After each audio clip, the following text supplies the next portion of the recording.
हम लोग शरीर के भी नियम बना के चलते हैं, अपने नियम। मेरे जीवन में कोई डिसिप्लिन नहीं है खाने पीने का, और कोई नियम नहीं है। ना कोई साइंटिस्ट को मानता हूं, ना किसी डॉक्टर को जानता हूं, और ना किसी वेद शास्त्र को ऊपर से मतलब उसको दिमाग में रखता हूं। मेरा शरीर ही वेद शास्त्र है, मेरा शरीर ही साइंटिस्ट है, मेरा शरीर ही डॉक्टर है, जो मुझे हर पल अपनी भाषा के द्वारा मुझे गाइड कर रहा होता है कि कब खाऊं, कितना पीऊं, न कब जाऊं। और तुम लोग इसके लिए जाके किताबें पढ़ते हो लाखों हजारों, और हम जाके डॉक्टर से पूछते हैं कि मैंने एक कविता लिखी इसके बारे में, सदियां बीत गई मानव फिर भी पूछ रहा है ये, क्या खाऊं कैसे खाऊं खाना ढूंढ रहा है ये। जो ना खाना था ना पीना था वो भी निकल गया सारा, बुद्धि मिली थी ज्यादा जिसको वो भी भटक गया बेचारा। ईश्वर ने इस सृष्टि का सुंदर जब निर्माण किया, हर प्राणी को अपना अपना जीने का सामान दिया। पूरे प्राणी जगत में अब तक ऐसा नहीं सवाल हुआ, सिर्फ पूछ रहा है मानव सदियों से परेशान हुआ। तो खाने पीने के कोई नियम होते? मेरे घर में एक डॉगी है, एक दो चिड़िया भी रखी थी हमने। कई बार हम दिन भर गायब हो जाते थे, खाना नहीं मिलता था, रात को 11-12 बजे आते थे, और 12 बजे भी वो वेट करता था, और जब खाना देते थे बड़े आराम से खाता था। वो यूं नहीं कहता था भाई साहब अब तो 12 बज गए, अब कैसे खाऊं। शास्त्रों में लिखा है कि शाम के बाद नहीं खाना चाहिए। तुमको रात को अगर पेशाब लगे और मोशन लगे तो ऐसा कहोगे नहीं अभी सुबह 6 बजने दो। बाकी नेचर के सारी भाषाओं के लिए तुम्हारे नियम है, और खाने पीने के तुम नियम जाके डॉक्टरों से पूछते हो। अरे भाई सिंपल सी लॉ है, भूख लगे तो खाओ ना। एक बार लगे कि 2 दिन में एक बार लगे कि 4 दिन में एक दिन में 4 बार लगे, तुम्हारी बॉडी बोलेगी। और प्यास लगे तो पानी पियो ना, क्यों की तरफ जाएं। और दूसरा का तो इसलिए भूख से खाना सीखें, आदत के मारे ना खाएं। और दूसरा, पेट भगवान ने क्यों बनाया? परफेक्ट डाइजेशन करने के लिए। सही कॉम्बिनेशन करें आहार का। जैसे अभी हमारे डॉक्टर नागपुर के डॉक्टर ने बताया कि आहार का सही मेल, पेट, इनडाइजेशन, गैस फॉर्मेशन और अपच जैसे शब्दों के लिए बना ही नहीं। तुम्हारी इग्नोरेंस से तुम उस मशीन को गड़बड़ कर देते हो।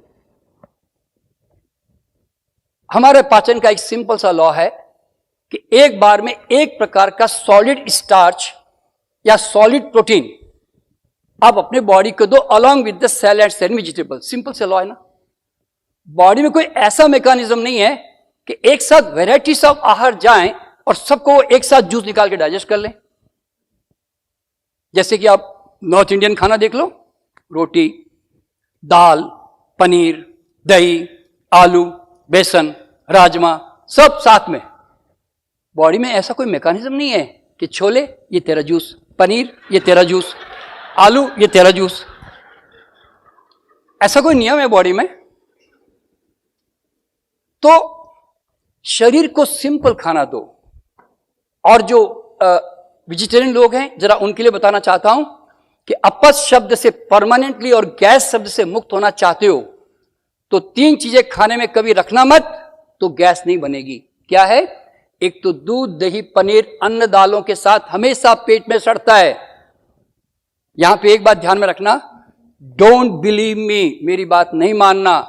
8 दिन छोड़ के देखना, 8 दिन फिर अपना के देख लेना, बस समझ में आ जाएगा अपने आप। तो दूध, दही, पनीर खाना है, अलग से खाली पेट खाओ। लस्सी पीने अलग से पी लो, खाने के साथ कभी ऐड मत करो जहां तक हो सके। ऐसा नहीं है कि शरीर हमारा शादी ब्याह में गए 1-2 दिन खा गए तो बीमार पड़ जाओगे। शरीर बड़ा अकोमोडेटिव है, नहीं ऐसा डर मत रखो, फैनेटिक मत बनो। अवेयरनेस रखो कि दूध की चीजें अन्न दालों के साथ में अच्छी नहीं है, और दालों के साथ तो बिल्कुल अच्छी नहीं है, बहुत प्रॉब्लम क्रिएटर है। तो इसीलिए तो आहार में दूध जो है खाने के साथ हटा दो।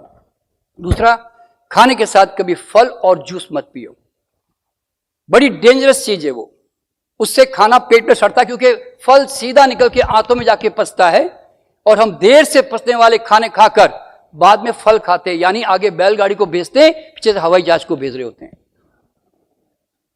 और तीसरा, खाने में खटाई खाने की, कभी खटाई ज्यादा ना डालें, नींबू, इमली, अमचूर, टमाटर, क्योंकि स्टार्च का पाचन हमेशा अल्कलाइन जूसेस में होता है, सब जानते हैं।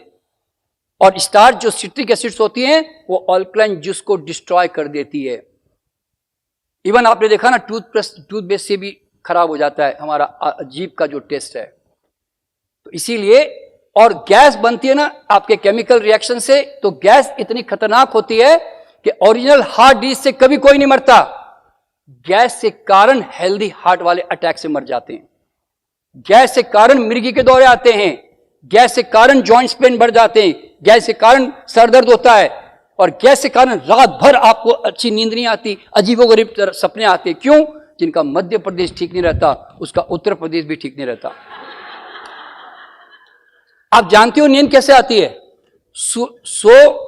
रात को सो, सुबह उठो ना, तो आपको ऐसा लगेगा 5 मिनट हुए सो के, और ये नींद में सोता हूं, इसलिए बता सकता हूं। हमें ना डाउट आता है, सुबह उठते ना, जब 5-6 बजे आंख खुलती ना, डाउट आता है, यार सोए भी कि नहीं सोए अभी तक, ऐसा डाउट आता है। क्यों? इतनी गहरी नींद। और पता कैसे चलेगा आपका खाना डाइजेस्ट हो रहा है? अपने स्टूल को रेगुलरली वॉच करो, अपने स्टूल को देखो, क्योंकि तुम्हारी फैक्ट्री है, माल बन रहा है कि नहीं बन रहा है तुम्हें पता चल जाएगा। अपने स्टूल को वॉच करोगे, अगर तुम्हें भूख से खाया और खाना सिंपल कॉम्बिनेशन है, आपका स्टूल बंधा हुआ होगा, पॉट पे चिपकेगा नहीं, बदबू नहीं होगी। अगर तुम्हें लगता है कि नहीं सेमी सॉलिड है, बार बार जाना पड़ता है, बदबू भी होती है, तो समझ लेना तुमने मशीन में धागा तो डाला, कपड़ा तो बना नहीं, गुच्छा बन के निकल गया। और तुम किस बात से खुश होते हो कि कमबख्त निकल तो गया? निकल जाने को मोशन नहीं बोलते भाई, फैक्ट्री में माल बराबर बनना चाहिए। और तो इस तरह से आपकी फैक्ट्री रोज बता रही होती है कि फैक्ट्री में माल नहीं बन रहा है, आपको रोज मालूम पड़ता है, पर आप उसको करेक्शन नहीं कर पाते हो। और करेक्शन कहां पर है? कॉम्बिनेशन ठीक करो बस। गरीब की तरह खाओ, अमीर की तरह जियो।